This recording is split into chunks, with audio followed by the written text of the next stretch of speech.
سیدنا امیر معاویہ رضی اللہ تعالیٰ عنہ ایک مرتبہ سفر سے واپس آئے، بہت تھکے ہوئے تھے۔ اللہ کی شان، انسان تھکا ہوتا ہے تو پھر بے سدھ ہو کے سو جاتا ہے۔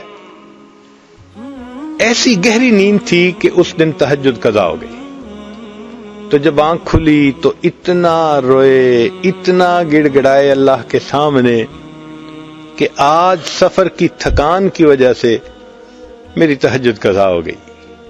تہجد فرض تو نہیں ہے، مگر اللہ والے جو اللہ کی محبت میں ڈوبے ہوتے ہیں وہ ایسے ہی اہتمام کرتے ہیں جیسے عوام الناس فرض نماز کا اہتمام کر رہے ہوتے ہیں۔ تو بہت روئے۔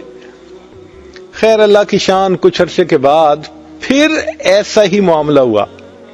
سفر تھا اور تھکن تھی، اور جب سوئے تو لیٹ نائٹ تھی اور پھر گہری نیند۔ اب سوئے ہوئے ہیں، کوئی صاحب آئے اور اس نے آ کے جگایا۔ بھئی آپ کون ہیں؟ کہ جی میں آپ کو جگا رہا ہوں، اٹھ کے تہجد پڑھ لیں۔ کہا بھئی تو کوئی بڑا اچھا بندہ نظر آتا ہے، میری تہجد جا رہی تھی، تو نے مجھے جگا دیا۔ کہنے لگا میں شیطان ہوں۔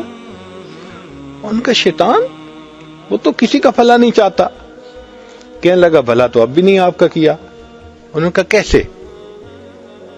کہنے لگا کہ اس طرح کہ پہلے آپ کی ایک مرتبہ تہجد قضا ہوئی تھی، اتنا آپ روئے تھے اور اتنا آپ کو دکھ ہوا تھا کہ اس غم اور دکھ پر اللہ نے سالوں تہجد پڑھنے کا ثواب لکھوا دیا تھا۔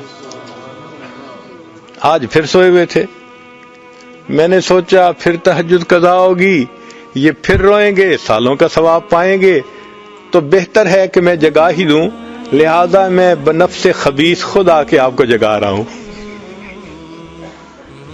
اب آپ تہجد پڑھیں گے تو ایک دن کا ثواب ملے گا، سالوں کا تو نہیں نہ ملے گا۔ اس کا مطلب یہ کہ اکابر اپنے عمل کے چھوٹنے پر دل سے غمزدہ ہوتے تھے۔